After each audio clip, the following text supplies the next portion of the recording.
In today's notes, we'll be taking a look at the beginning of the Vietnam War. First, a little bit of background story. The French had controlled what was known as Indochina, which included Vietnam, Cambodia, and Laos, since the late 1800s. During World War II, the Japanese took control of this area, and after the Japanese defeat, the French tried to regain control of its former colony. French troops moved back into Vietnam by the end of 1945. Eventually, they regained control of the cities and the country's southern half. Ho Chi Minh, the North's communist leader, vowed to fight from the North to liberate the South from French control. In 1950, the United States entered the Vietnam struggle. That year, President Truman sent nearly $15 million in economic aid to France. Over the next 4 years, the United States paid for much of France's war, pumping nearly $1 billion into the effort to defeat a man America had once supported. Ironically, during World War II, the U.S. had forged an alliance with Ho Chi Minh, supplying him with aid to resist the Japanese. But by 1950, the U.S. had come to view its one-time ally as a communist aggressor. For this reason, supplying aid to the French stuck with the goal of containment, that is, to not allow communism to spread. Upon entering the White House in 1953, President Eisenhower continued the policy of supplying aid to the French war effort.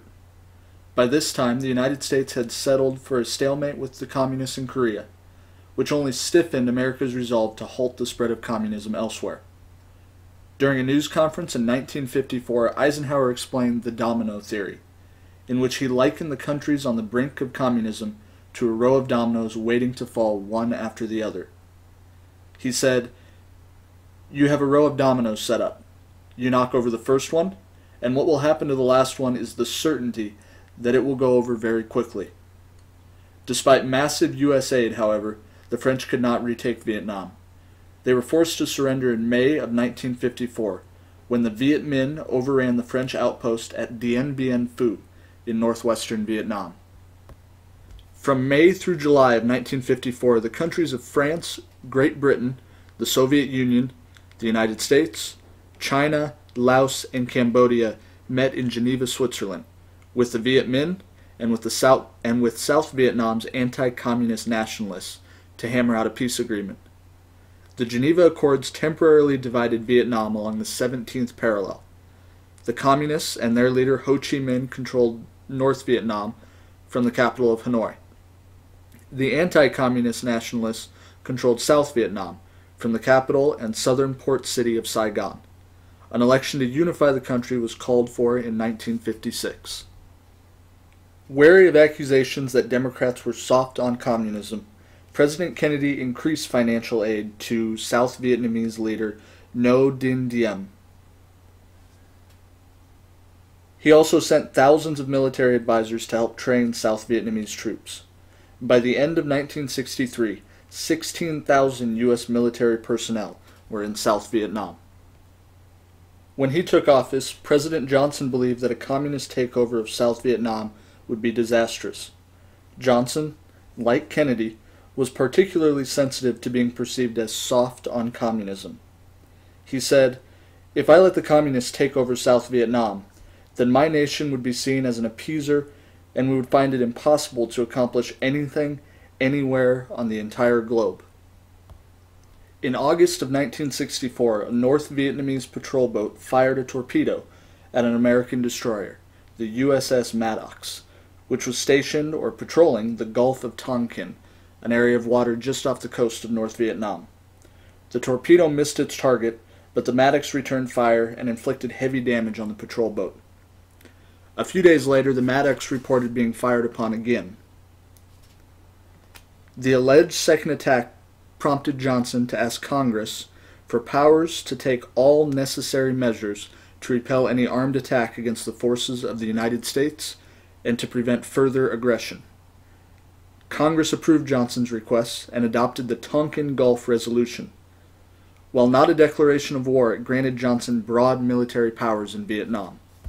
In February of the following year, President Johnson used his newly granted powers in response to a Viet Cong attack that killed 8 Americans. Johnson unleashed Operation Rolling Thunder, the first sustained bombing of North Vietnam. In March of that year, the first American combat troops began arriving in South Vietnam, and just a few months later, in June, more than 50,000 U.S. soldiers were battling the Viet Cong. The Vietnam War had become Americanized. The U.S. would not only be fighting the North Vietnamese military, but also pro-communist military called the Viet Cong, which was in South Vietnam. The Viet Cong had a number of advantages in this war. They had knowledge of the terrain, and they were able to blend in with the civilian population. A Viet Cong soldier in civilian clothing looked just like every other southern Vietnamese. They used guerrilla tactics, which are especially difficult to defend against. They used hit-and-run attacks, striking very quickly and then disappearing back into the jungle. They set booby traps all throughout the jungle. Many of them were somewhat primitive booby traps that used sharpened bamboo sticks, but they were effective. They'd also poison these tips sometimes with animal remains, with human feces, in an effort to inflict more damage. They used landmines, and they also had a very complicated tunnel system, which you can see in the top picture. The tunnel systems were huge networks that were basically underground cities, and the tunnels were rather small, too small for a large number of American troops to storm through. The U.S. had some advantages in this war also. The U.S. definitely had the superior weapons and military force. Our troops were far better trained, but not necessarily better trained for fighting in this type of environment. We had a far superior air force that could bomb large areas very quickly. We had the use of a couple new technologies. Napalm was a gasoline-based substance that was used to burn large areas of jungle, to clear them out and make the enemy more visible. Agent Orange was a chemical that was sprayed over the jungle that would kill vegetation. U.S. soldiers also conducted search and destroy missions, uprooting civilians with suspected ties to the Viet Cong, killing their livestock, and burning villages. The irony of this tactic was summed up by a U.S. major near the end of the war who said, just after leveling a town, "We had to destroy the town in order to save it."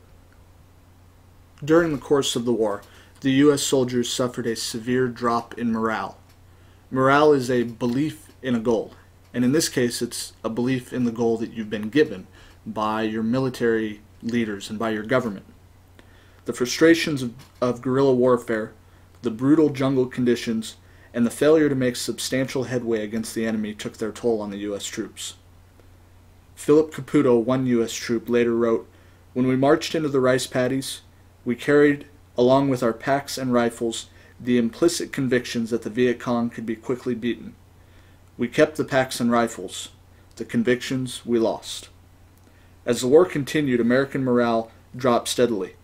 Many soldiers, required by law to fight a war they did not support, turned to alcohol, marijuana, and other drugs. Low morale even led a few soldiers to murder their superior officers.